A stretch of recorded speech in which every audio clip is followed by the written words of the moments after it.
Well, we're now joined by Musa Saidu, a district head of the Northern Traditional Council in Rivers State and the chairman of the Arawa Initiative for Peaceful Coexistence in southern Nigeria. At our overflow studio is a lawyer and Arise analyst, Frank Tietie. Gentlemen, good to see you both. Let's start with Alhaji Saidu quickly here, because well, a lot of people are speaking about this communique which the Rivers people have spoken about for and against. For you and those in southern Nigeria, specifically in Rivers State, what exactly is this feud between the former governor and the present governor, Governor Fubara, causing your livelihood and business in the state? Yeah, okay, thank you for having me, and I'm grateful to be here and to be part of this discussion. Yes, the feud between the former governor and the current governor is that the former governor didn't believe that he has left power. He thought that he's still there. That was why during the election, when a lot of people came out to contest, he said no. He was the one that told us that Sim is the best, is better than him. And the Sim is not known, you know, on a political cycle, the River State. You know, he's a civil servant who has diligently, you know, served the state, you know, from a junior officer to where he is. He was even a teacher at LMA, as I knew. That's to tell you that I voted even during Okilo's time. First Second Republic, I voted.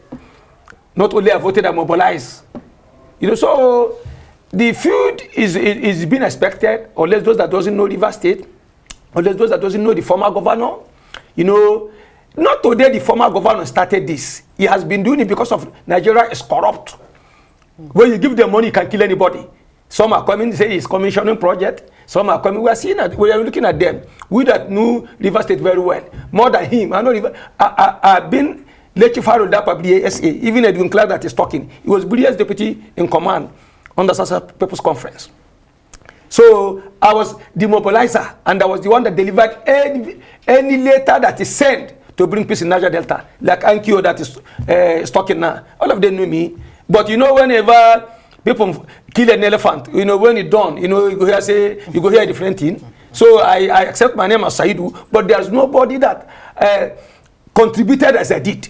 Because I was lecturer of the public SA, and not only that, I funded all the movement that I participated in. But what I'm saying is that now there will be no two governors, is one. Right. Fubra is the governor of River State. And I'm sorry to say this. The chief of staff, where Wike is dancing, mocking people in the villa. Yes. So he should look his back. I'm advising him. He doesn't know Wike. Yes, that's how he did with Jonathan when he was a minister. When 5 governors were coming to visit Amechi, he stoned them from airport to this thing. Right. He has been doing and all that. So Wike, you know, has been doing what he wants and getting away with it. Okay, let's bring. No, I'm coming, Madam. Yes, sorry. I mean, we'll let you land definitely. There's so much that you have to say definitely, since you've been at a vantage point of observing things unfold in River State. Frank Tietie, well, the question of constitutionality or otherwise of President Tinubu's intervention has been in question. Should it really be a question of constitutionality in resolving the crisis in River State? Or what do you think, especially when you hear from E.K. Clark that, look, the 8-point directives in that peace deal, I mean, totally a non-starter. What are your thoughts on this? Well, we are unnecessarily exalting a political intervention by the president, which has no legal basis. We are unnecessarily exalting it to a constitutional pedestal, and that is a very sad development. You don't reduce a quarrel between a political godson and this political godfather to a point where the president of Nigeria will have to invite them to the Aso Rock villa without any legal basis, you know, even though, and then ask them to sign a certain paper. That paper is worthless, is useless, So we shouldn't give much attention to it, to the extent that Rivers State citizens are not debating it. I think it's laughable. What has just happened is that it shows that many people don't understand the purpose of ceasefire in wartime. They don't know that it's a time to douse tension, to re-strategize, and then to carry out further attack, and then the stronger party eventually wins the war. That's what the document serves. It has diverted attention from the build-up, the crescendo that we have I witnessed in Rivers State, which would have snowballed into a major political crisis. But we've got a very smart president, because this is a tale of two, or rather three different presidents. If you had President Obasanjo in place, he wouldn't waste all this time. He would take side and then activate the immense powers of the Nigerian president. But if you also had a President Buhari in place with his laissez-faire approach, he would mind his business and care less what was going on in Rivers State, the same way he cared less about what was going on in Edo State when Governor Obaseki pulled off the roof of the House of Assembly and allowed a few members, say 5, to begin to run the state. So that was President Buhari. But here is a president whose inclination, who has a proclivity against people who don't keep agreements. So go and ask Akinwumi Ambode, or a president who suffered so much in the build-up to his election, where he suffered infidelity or lack of fidelity from the president that he helped, to the extent that he was afraid, and then he started singing the tunes of Emilokon. The position of that president is definitely against a fellow like Sim Fubara, who could not manage the fact that he was given the governorship on a platter of gold, without campaigning, without even buying form. In less than 1 year, he was already fighting his political godfather. He should have learned a lesson from Governor Sheriff Uborivori of Delta State, who is coasting and doing very well with his political godfather, Dr. Ifeanyi Okowa. Despite the gargantuan influence of a fellow like James Ibori, Uborivori has been able to maintain peace with his political master. For Fubara didn't do well. There's no doubt about that. He could have done better.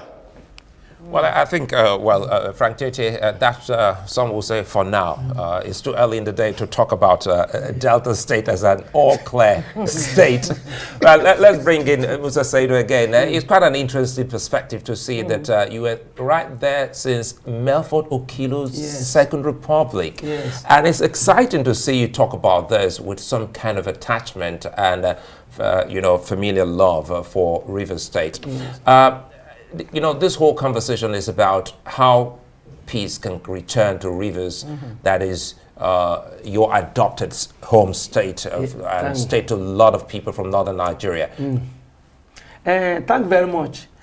If you look at this issue, I mentioned it 2 weeks ago. It was on Vanguard, where I said the president and NSA should step in. I've been saying it. I was the first person that mentioned this issue because we saw it coming.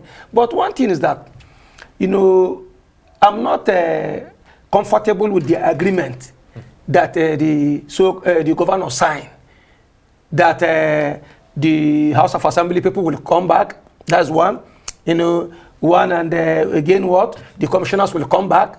Then the president himself will not accept that agreement. Because during Obasanjo, when Obasanjo as the president moved to stifle AD, Analyst, which is a governor, the president resisted, and we all supported him and he stood, and that's what led him to where he is today.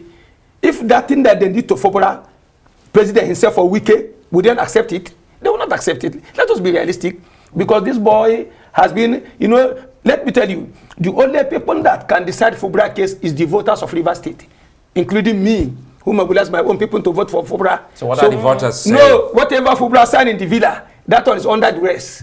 Yes, they took him there to humiliate him. But in Rivers State, they have to, if Fubra will sign anything, he has to come back and tell Rivers voters that, look, what I'm going to sign. And the Fubra will not surrender his mandate to anybody. Because Wike too did not surrender his mandate to anybody. Wike did not use Amechi's commissioners. President Tinubu too did not use Buhari's ministers. So nobody will compel Fubara to use any commissioner. He needs a new team, a new government for him to succeed. So that's the message that from Rivers people, from all Nigerians, from the international community. Right. So, Frank Tietie, what do you make of Fubara's statement when he says, let me quote him here, he'll pay any price to ensure that peace returns to Rivers State? Has Fubara been weakened as executive governor of Rivers State? What are the implications of him? Fubara has already been weakened before he signed that agreement. In fact, there is a perspective that this agreement is a way of even getting Fubara to save face. Because there's a president here who, let me be honest with you, the only strength of this agreement is the fear both parties have for the president. The president can sack Wike with a blink of an eye, and then again, the president can decide to recognize those members that defected to his own party, give them all the security forces, allow them to sit in any place, make pronouncements, give initiate impeachment proceedings against him, and whatever he does under the cover of the police or the army will carry the day. So the president is actually the power force here that both parties are afraid of. So Sim Fubara knows that. And this agreement is actually for Sim Fubara to break. They set it up in such a manner that there will be a reason to now move presidential powers against him in the way we practice our very crude democracy in Nigeria. I'm telling you, Sim Fubara, look at the kind of humiliating conditions he has been given. And it's expected that if he ever decides to stand up for himself or for the Rivers State people, he will be punished. And at this time, it is a joke to mention and say that the seats of all these persons, members of the House of Assembly that defected are vacant. It's a joke. It's a wish. It's a mere, wish by the people who want it to be so. You can't just declare their seats vacant. I mean, so the truth about it is that the president here, even though this is an unenforceable agreement, Sim Fubara cannot enforce it, Wike cannot enforce it, the president cannot enforce it. However, it buys them enough time for Sim Fubara's sins to be full enough, because in our own parlance in Nigeria, political sins are not forgiven. So they want to move against it with some legal grounds. How do you expect such ridiculous, practice of persons who have resigned from your cabinet, who have openly displayed loyalty to your political enemy, to now be forced on you? You should be man enough to say no. What kind of agreement is that? So that agreement, like I mentioned, is not only useless, unenforceable, however legal, because it is not it is not an agreement to commit a crime against the people of Rivers State, but definitely it is meant to show how weak Governor Sim Fubara has become. Very, very weak. And I'd like to say, do you think, because the governor, apart from the statement reeled out earlier by Ngozi, saying that he would work to ensure that peace returns, he hasn't said anything about putting his signature to that document. Does it sit well with you that the governor would sign something that some close watchers have called a death warrant? Thank you very much. If the governor signed that document, that is he has, betrayed Rivers people, because they voted for him. They voted for him to lead them to progress, to victory, because Wike has finished his own tenure. They cannot bring governor to villa, inside villa, then humiliate him and ask him to sign. You understand? Right. Because as long as I'm concerned, that agreement is worthless. Because the only people that governor is answerable to are Rivers voters, are Rivers people that voted for him. So what I'm saying is that there's nothing like an agreement, because governor is alone in the villa with these people. He has been humiliated and suppressed to sign that thing. So Wike has ambushed him. It's an ambush. So how does this, what are the implications of this for not only Rivers State? How do you ensure that Rivers State does not become a cup of trembling for Nigeria? Yes, you respond to that, and then of course, Tietie. Okay. Let me give you, an instance. 1999, when I was national president and I was the chief of the Public SA, then we saw crisis starting from Okrika Youth Council. Then we told the chief of the Public, he was chairman, the chief Edwin Clark was his deputy, that this is what we observe as youth. Then he took us to Audley. Then we wrote a memo that was ignored. That's why you see the killings. You know why I was the first person that said there is crisis. Because even now, the one they are calling allergy, this thing, look as it is, look what we are going to do. As Port Harcourt is today, is very hot, madam. Very soon. If they insist, say, governor must accept that thing, you know, then at home, there will be crisis. Then everybody will run away. Then too, they will not come to Port Harcourt. Today, we have seen the Southeast. And let me say this thing.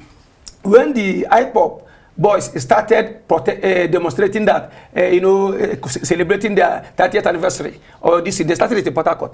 I was the one that met this our late elder statesman, Chief Dr. Zife, at his house in Abuja here, with the Tonosia Junior brother. I said, look, my knowing of this situation, this is not comfortable, it's not good. He said, okay, what will he do when he talked to them this? Now it's late, I think. So what I'm saying is that, madam, I'm talking from experience. This situation will degenerate to a situation that thing that is happening in the Southeast is a chance play. Frank Tietie, you want to weigh in on this very quickly? Oh yes, indeed. What this crisis has shown, it has actually demystified Nyesom Wike as a man with a very poor sense of judgment. Look at the kind of person he chose to succeed him, the kind of person he bought form for, campaigned for, to succeed him, and then decided to build his own political structure on. It demystified him. And look at how desperate he has become, because he knows that his political life hangs on the balance. What's wrong with Fubara? If I may ask, what's wrong with Fubara? Look, everything is wrong with what Fubara has done. A man should be honorable to keep agreements. You were nobody before Governor Nyesom Wike at that time chose you. If you knew you could not keep to the agreements, why did you have to go about it? Well, and then again, let me be honest with you. I think, Frank, we have to end it here, whether we like it or not. We're speaking of a governor. He's not just Fubara, he's the governor, elected governor of Rivers State. But the point is that he has not exercised...